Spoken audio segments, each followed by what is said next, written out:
What's up, y'all? Welcome to Girl Left on Red with me, Ari. All right, and today we are diving into Legendborn. We're going full spoilers. So if you haven't read these books yet, consider this your warning.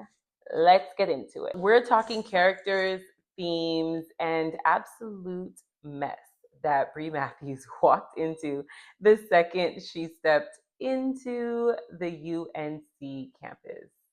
So from the jump, Bree is dealing with grief. Her mother's death is this huge unprocessed weight on her. All right. And when she stumbles into the Legendborn world, it's not just grief anymore. It becomes her history, its legacy, its centuries old system that does not want her there. And we do find connections between the two. But what I love about Brie is that she's constantly told no, and she's like, "That's cute. Watch me." And just to compare it, I do love another book that I'm reading where there's just a very strong women female character lead, and that's Fourth Wing with Violet. And although there's so many things stacked against her, the way she pushes through and she just becomes a very strong leader type of person, it's giving this with Brie as well. So I just love to see that. I love that authors are doing this and bringing this, and it's not like a whiny kind of girl that's consistently leaning on a man or another character to help them. It's like they're taking charge and they're spicy and they're a little violent and they have a little aggression, a little assertiveness. I love all of that. So Bree's giving me all of that and I'm here for it. From there, she just dominates and takes over, right? So a lot of people are pitting against her. They're not trying to help her. They do not want her around. She does have characters like Nick that are helping her out, William that are helping her, being very open and welcoming to her. But a lot of the other people in this order are just trying to shut her down and keep her out, which is a major theme in the book. It's just revolved around the South and racism and things like that. So you do see Tracy doesn't try to sugarcoat it. She makes it very obvious that there's this issue that even today we might even see in the modern day. She wraps it in magic, she wraps it in the order, but it's obvious that this is something that is an issue in America and in the South. And I just love how she ties it in, but then makes it, we honestly don't need y'all. But so the order tries to confine her, control her, erase her identity, and make her fit their mold. But Bree does not let them. Instead, she leans into her own power. And when Arthur's magic isn't enough, she turns to her real roots, Rootcraft. All right. So, just a quick recap, right? We know that Bree ends up being chosen by King Arthur, right? Through the bloodlines. He chooses her instead of Nick. Nick was the prophesized one. Like everybody figured it was going to be Nick due to all of the bloodlines and the way that they do everything. And he ends up being Lancelot, which is King Arthur's knight. Even though they're the closest and they're besties, it's low key a little step down. All right. We see that King Arthur chooses Bree, but it's still not enough to slay this demon that comes in at the end, Roz, I believe. And she has to lean into her own magic that she also received from her other bloodline, right? So she ends up having two bloodlines, it seems. And we find out later on a lot more, but she has two bloodlines and she's able to call on magic from both of these, right? So Arthur ends up being there, but then she ends up having that root ancestral magic, which I'm obsessed with. Legendborn basically is made up of the Order, and these are all of King Arthur's descendants. And she decides to join this order so that she can find out if they are behind her mother's death. So she thinks that the order is behind her mother's death. And so she's like, you know what? I'm going to join this thing. I'm going to play along and I'm basically going to investigate because it's her mother's death is just really fishy. We don't really get a lot of what was going on or why her mother had passed so early, especially for her age. So let's get into Selwyn Kane, aka Sel. I need a nickname for him because I just feel like he's gonna be one of my favorite characters. He started off so dark and broody, but I still feel like he's gonna be one of my favorite. All right, and we're gonna call him Chaos in a trench coat. Cell starts off hostile. Genuinely. He wants Bree gone. He's not playing. But the moment she proves she's here to stay, something shifts. And let's talk about that shift. So Cell's whole life has been about loyalty to Nick, to the Order, to his duty as Merlin. But Bree just comes in and wrecks his world. Suddenly, he's not just protecting a system. His issues with his mom, things from his mom's past, and Bree's things with her mom's past, I think they find that neutral ground there. And that's the first spark that you see where they start to be like, oh, maybe we shouldn't be just gun ho about this order. Maybe we should be more loyal to each other, if anything, right? But the only problem is that it's killing him. His power is literally killing him. And he still throws everything he has into keeping Bree safe, which I love. I love that. And we just see how much he's willing to devote, how he just has this just complete devotion in him, which we see it with Nick in the beginning and then it transfers over to Bree. And this is why I feel like he's becoming one of my favorite characters. We have so many more books in the series to go, so we'll see where it takes us. So I know we're not technically talking about book 2, but let's be real. If you didn't clock that this was about to get emotionally messy in book 1, I don't know what to tell you. The tension was there, the devotion was there, and Nick, he was not ready for it.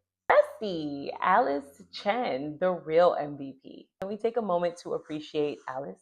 Because Legendborn does not happen without Alice holding it down. She doesn't have magic. She doesn't have a legacy tying her to this world. But what she does have, ride or die energy. The second Bree is in trouble, who's there? Alice is in it with her, no hesitation, no second guessing. And I respect that because Alice is the only one who never treats Bree like a pawn in some grand magical chess game scheme. She sees Bree for Bree, period. She's even worried about her hair. She's like, Bree girl, I know you're going through it. Do you need help with your hair? Bestie, love you. All right. So those characters, Bree, Alice, Nick, and Cell are our 4 super main characters. We do have a couple other characters we'll get into in a moment, but themes we need to talk about: legacy. It's all based on legacy. Even on Bree's maternal side, paternal side, it's just ancestral legacy. It's a burden of history. This book asks one big question: who am I in this story? Bree is constantly forced to reckon with history, Arthurian, Rootcraft, her own family's past, and the Order. They only want her to inherit one part of it, but Bree, she's trying to own all of it, and that's powerful. Another theme: power, control, and who gets a say. Bree has magic, but does she have control? Nope. The Order spends the entire book trying to contain her, literally locking her up at one point. They don't care about her, just what she can do for them. And that's why Rootcraft is so important. It's her birthright, but it's also hers alone. It's hers to wield. And it's a beautiful gift and power that her ancestors bestow upon her that she's able to have. And I love how, even as much as King Arthur's power was really this grand, powerful thing, her Rootcraft is really what saves her throughout the book. Her Rootcraft is really what brings everything together, what puts her on top, what makes her save a lot of the people that she loves the most, and what gives her a lot of answers. She's able to do the walking through her ancestors and go through their history and learn a lot more. Things that even the Order doesn't know, things that even people who tried to cover up her mom's death wouldn't know. So that Rootcraft is very important. It's really part of her story and her identity. And I think that Tracy did a wonderful job by creating that magical story building for her. This is about more than magic. It's about who gets to exist in these spaces without having to fight for it. She had to fight every step of the way. When she was a page, when she got into the Order, towards the end, going into Bloodmarked, it's consistently a fight. They don't want to just allow her to have it, just reality for her. So it's something that a lot of people have to deal with on a daily basis in real life, and the way it's tied into this and created into this magical history, I love. I appreciate Tracy from not shying away from it. It's important, it's an important discussion, and it gets people thinking. I think it's going to get a lot of people to take a look around in their real life and think about the things that they say to people, or the places that they don't allow people, or why they don't allow people. Or when you look around, why is it only you? Why is it only people that look like you or that do things like you and not that dynamic? So I think it's really important, and I just love Tracy for not shying away from that. Another theme is love, grief, and the cost of both. So at its heart, Legendborn is about grief. All right, Bree's grief for her mother, but also the grief of losing who you thought you were. Bree doesn't get to just be a college freshman. She doesn't get to just be a girl who misses her mom. She has to become something bigger and at a cost. We don't know exactly what that cost is just yet. So far, obviously, just living a normal life, not being scared all the time, not being chased, not being used all the time. Those are already things that she's losing out on. And we see this happening. Love, all right, it's tangled up in all of it. Love is what drives her. Bree uses love a lot in the book, and it's what makes her decisions make a lot of sense, right? Love is what makes her sacrifice, and love is what keeps her fighting. And I really appreciate that. Although she could have been, and this is just taking the character and acting as if the character is some type of realistic situation, right? A lot of people would have had that power and would have been in grief, would have been just in this negative racism ball institute. All of these negative things that were happening to her, not knowing a lot, being very confused about why her mom passed away, all of these things, right? And instead of going down a dark, deep end or a depression or being a negative person, Bree just chooses the light a lot more. She chooses love. And I think that's why, for example, Cell is even so attracted to her and appreciates and respects her, is because he's consistently in that conflict and not by choice. It's just his nature, right? So his demonic nature is what is pulling him one way or the other. And I think that when he sees Bree, who could have easily just went the other route, who could have been more like Nick's dad, Lord Davis, could have just taken that power and forced people to do what she wanted, force answers to come. She chooses to use it to protect people and figure out answers and find justice. And I think that that's really inspiring for a character to embody. And I love that it's not just romance. It's not just about her and Nick's relationship. Overall, the people you love, even Alice, she's like, yo, Alice, like, you'll be here. She shows love to everyone, to all of her friends. And I love that about her. So she ends up joining this order and she becomes a page. She is leading this whole story with her head and her heart. And it only makes things messier, but it also makes things a lot more interesting. We do know of Nick. Nick is the love interest. Nick ends up being her man, her boyfriend, her partner. He's a sophomore in college, so he's a bit older. He is 16, and being a sophomore in college, you're around what, 19, 20? So we'll see. But he's basically the golden boy with an edge. And Nick, our charming ex-Legendborn prince who just wanted to be normal, dragged back into the nonsense the second he met Bree. Bree ends up being on campus, her first night there, and there's a demon, and Nick ends up slaying and taking care of the demon, and Cell tries to erase Bree's memory, but it doesn't work, right? So in the beginning, it's just Nick is her guide, the Legendborn, and it's made up of mostly rich white kids who claim to be descendants of King Arthur's knights. I would not believe that coming off on the first time, but he's more just trying to get away from them and live his own life. But Bree reels him back in, not even there to a little bit more about the order. So the order, which is a very like society of, let's just call it what it is, very like white, elite, European. It's secret society, old money, white boys running around, running the world type of institute that dates back to King Arthur's time. People inherit the powers of Arthur's knights.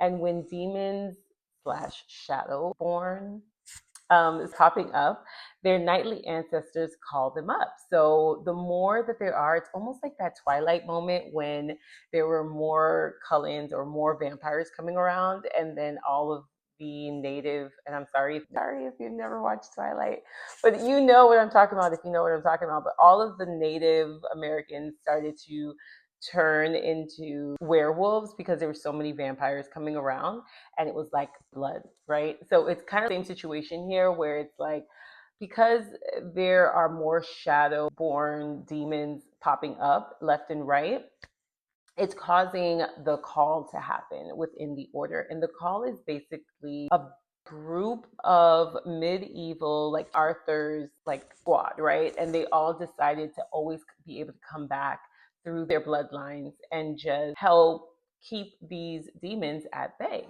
right? So that's pretty much the gist of it. I hope that kind of makes sense to you guys. The order elitist, and they're rich, connected, and have been gatekeeping magic for centuries. So we kind of that out also. They have strict bloodline rules, and if your family isn't part of their little tree, you don't belong. Okay, see Bree as an outsider, not just because she's new, but because she's Black, and it's just very whitewashed. Okay, I'm sorry to kind of, it is what it is. Like, did not try to like that or make it seem as if it was something else. She really was clear and letting you guys know, like, this is basically what it is. We're in the South. We're at a college, a predominantly white college, and there's this secret society. And here goes a young, beautiful Black girl just infiltrating this thing. So it was very interesting to see. So this is why Bree's presence shakes things up so bad. All right. One major theme, and I'm just gonna like come into it from here. One major theme is like with microaggressions. You see that a lot. So Bree just doesn't have to fight demons. She has to fight for her place in this world. Okay. The moment she steps into the order, she deals with microaggressions. So people assuming she's lost, doesn't belong, like saying these things to her. Tokenism, let her train, but then they don't actually respect her, including Cell. Racism. So members straight up just don't want her there. They're just like, what is she doing here? They're like making really like comments, a lot of the trainings and during a lot of the things. And yet my girl Bree, she still pushes through. So I love that. Another one, love interest, right? With a little bit of drama. So let's talk about the two boys that Bree's like keeping in her orbit, right? Because it does get a little messy. In my opinion, you didn't see this. Maybe you're not really thinking anything about Cell, but I think that Cell is a potential love interest. So there's Nick Davis, which is our golden boy, right? Is the old, I'm sorry, Nick is the Order's golden child. Charming, handsome, rebellious, but just done with the order altogether. Like, he's really not interested. Walked away from it years ago, but gets pulled back. And when he's helping Bree, right? He mentors her, he trains her for the page trials, and then they start catching feelings and real fast. Like, I think that one kind of a little fast, but I guess, you know, teenage love, you know, puppy love, is really fast to me. But I could see it, especially because she was in a very vulnerable state. She was, you know, dealing with her grief. So it kind of, and then is super protective as well. So that's definitely a plus, of course. And he believes in Bree before anyone else does. And I think that puts him like her main person. Like, really leans on him other than Alice. And she couldn't really lean on Alice because she couldn't tell Alice what was going on. Right? Sounds perfect, right? But wait. So then there's Selwyn Kane. All right. And he's problematic. And ooh, don't you just love the dark, brooding, like inside, doesn't know if he's bad, doesn't know if he's good, wants to be good, but the bad things keep happening and he kind of keeps being the bad boy. And this part to me is why I think that it does end up turning into a little bit of a love triangle, because I feel like he's honestly playing that role of the enemies to lovers role, and Nick is just that instant love role. So I could see the interest shifting later on in the series. I could definitely see that, and I think only one author did that perfectly for me, and that was, oh my god, I hope I don't butcher her name because I never knew how to say it. Tahari Mafi series, if you know, but yeah, I really love that. Belle, which is his nickname, Cell Kane, the half demon Merlin, who is feral. So everybody else is like of King Arthur and his whole group, but Merlin is like kind of being. And so anybody that's like a little more descendant from Merlin is considered to be a different type of person, which I'll get into. Oh my God, I don't remember the name. Okay, he's so Cell Kane, the half demon Merlin, who is feral, arrogant, and absolutely convinced Bree is a threat when they first meet. Okay, here's where my theory comes in. Cell is gonna fall for Bree. She's just amazing. That's what I'm saying. So, not saying it's happening now, but the way he shifts from I will literally throw you off a building to I will die for you by the end of the book, it's giving slow burn enemies to soulmates disaster. And I'm here for every bit of it. Let's not forget he's best friends with Nick. Imagine that tension. I know. I'm so looking forward to that, and I think it's because I'm just so much of a romance girly. Like, I love a good enemies to lovers. It's honestly one of my favorite tropes. I don't know. I just think it just hits every time. But yeah, than that one. I bet you guys were not really thinking of that one. And if you were, oh my God, please let me know in the comments. I'm not alone. I always randomly have these theories that I feel like nobody else sees. And then I say it and then it happens and it comes true. So we'll see. All right. So another character that we definitely kind of like a quick overview because talk about the antagonist, okay? Lord Davis, the actual worst. All right. Now, he's the true villain of this book. Nick's father, Lord Martin Davis. This man is the definition of power hungry, manipulative, and straight up evil. Okay. He treats Nick like up to advance his own agenda. He betrays the entire order to gain more power, and he literally causes the battle that leads to Bree's awakening as guess who? You got it, King Arthur's scion. This man really said, I will destroy everything to make sure I stay in power. And then got, okay, I wanted to say it because I did read the second book already. So I'm not going to say what happened, but yeah, just will be a poetic justice. Okay. Yeah, we'll get into it. Yeah. Back to Bree. All right. So Bree's power and why Arthur chose her. Bree isn't just some random girl who lucked into this, by the way. Arthur didn't choose her by accident. She was meant to be king. Why? Because she cares about people. She protects the people she loves, even when they doubt her. She's a natural leader, and she's exactly what the order needs to fix their broken system, right? The order has spent centuries prioritizing bloodlines over actual leadership. Arthur's spirit saw this and said, Bree, I choose you. And let's stir this thing up. Let's make this thing real uncomfortable. I'm stronger than tradition. I don't know. It's a lot, but I think that Arthur did kind of over her body a little bit too much and it got a little uncomfortable. He's very daunting to me as a like character that's not really there but that is there. See how that one plays out. All right, so by the end of Legendborn, everything is a mess. You would think that things would get together by the end of Legendborn. No, it just set up pretty much for the rest of the series. Lots of issues, lots of things going on that needs to get solved. That's your son. The order is just in a frenzy that Bree claims Arthur's title. Completely unexpected. I didn't expect it. I honestly thought she was gonna be like Arthur's wife or something. I don't know. Like I did not expect her to like in a whole man spirit while I was reading it. Like it's interesting. Bree becomes just basically a walking target for a lot of right. Cell is struggling with his demon side, and I really want to get to know more about that one. I feel like he does like they mention his mom a lot. They mention that it's more he uses his power, the more he gets closer to becoming demonic. So that's kind of because he has to use it a lot just to protect all of the other people, including Bree and including Lancelot, right? I think Bree is definitely like, all right, let's fix this. Final thoughts. Legendborn is so much. Of course, it's that first book, a lot of world building, magic and war and history and identity, and fighting for a place in a world that wasn't made for you. And Bree, She's not just surviving it, she's changing it, and she's actually thriving in it.